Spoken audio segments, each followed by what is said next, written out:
Did you know that nearly 50% of Buenos Aires' recycling is handled by informal workers? That's right. Thousands of people known as cartoneros play a crucial role in managing the city's waste. But the work exists in a gray area, balancing between economic necessity and the lack of formal recognition. Welcome to Trash Talk, the podcast where we explore global waste management systems, specifically in South America, the sustainability efforts, and the people making a difference. I'm Will Royal, and today we're diving into Argentina's waste management system, how it works, the role of informal recyclers, and the country's zero waste ambitions. Why does this matter, you may ask? Waste impacts public health, the economy, and the environment.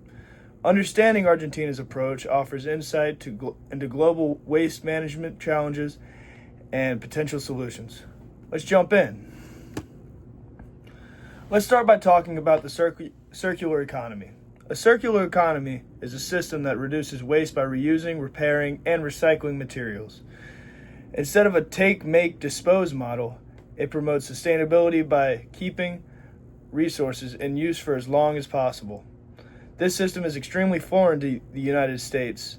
Practically everything we use is made to be used once and discarded, like plastic bottles, paper bags, chip bags, stuff like that. So how is Argentina adapting to this model? There's growing interest in sustainable business models, with companies seeking ways to incorporate recycled materials into production. Also, the government has introduced extended producer responsibility programs, encouraging companies to take accountability for their waste. Furthermore, local businesses are integrating sustainable packaging and circular production cycles. It's not all smooth sailing, though. Argentina faces major challenges, one of which are the lack of infrastructure for large-scale recycling, making waste recovery very inefficient, and also consumer habits. They still favor disposability over sustainability. As mentioned before, the U.S. does not have a circular economy. This is because the transition to a circular economy requires investment, awareness, and policy enforcement. That brings us to the people who are already making a difference. The people that are already making a difference are the cartoneros. These people are Argentina's informal waste pickers. These workers walk the streets collecting recyclable materials from garbage bags and dumpsters, then selling them to recycling facilities. Even though they don't have an official status, cartoneros divert thousands of tons of waste from landfills each year. Why are they essential? They help increase recycling rates in a country with limited waste infrastructure. Also, they provide employment opportunities for thousands of people, many from marginalized communities. Their work comes with serious challenges, though. In many areas, the lack of formal recognition and legal protections. They also face unsafe working conditions, often exposed to broken glass, metal, and other hazards. And many rely on a middleman who exploit their labor, taking a significant cut of their earnings. It's very unfortunate, but it's very necessary.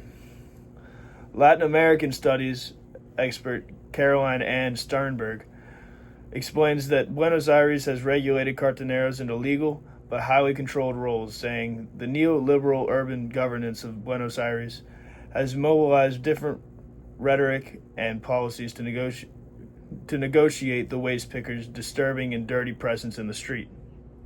So what can be done about this?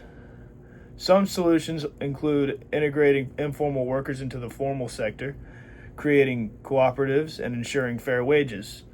But is an informal recycling sector really the best approach? The pros and cons of an informal recycling sector. The cartoneros are a double-edged sword. Their work is both beneficial and problematic. On the positive side, they increase recycling rates without requiring government funding. They also provide employment to marginalized communities. But there are some serious drawbacks, one of which is the lack of regulation. This lack leads to unsafe conditions, as mentioned before.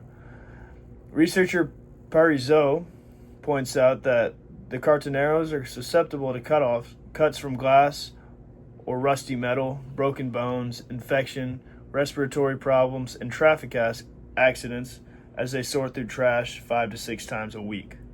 Sorting and processing materials can be inefficient compared to formal waste management. And finally, their work sometimes conflict with formal waste collection systems, creating tensions. Now, what are some possible solutions for this problem?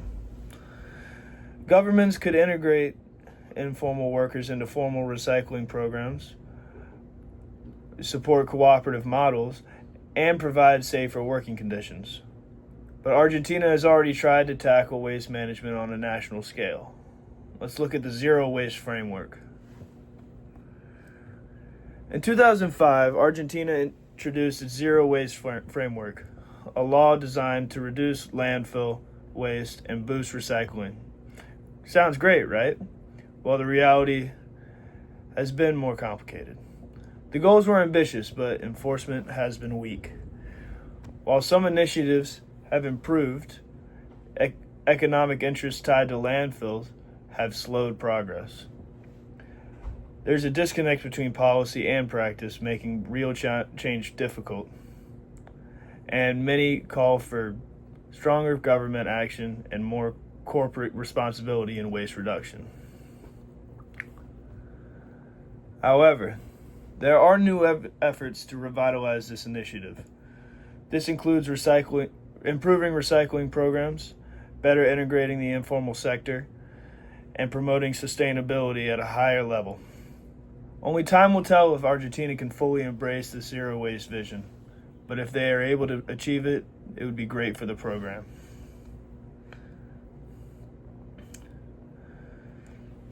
Argentina's waste crisis is complex, but there is still hope. The informal sector plays a crucial role, but better integration, stronger policies, and public awareness are key to the long-term solutions. Now, what can you do? For one, you can support recycling programs and sustainable businesses. You can also reduce your own waste and spread awareness. And finally, you can advocate for better policies that protect both workers and the environment. That's all for today's deep dive into Argentina's trash troubles. Thanks for tuning in to Trash Talk. Join us next time as we explore another Latin American country's struggle and success with waste. Until then, sort your plastics, compost your peels, and remember, one person's trash is another country's environmental crisis. Thank you.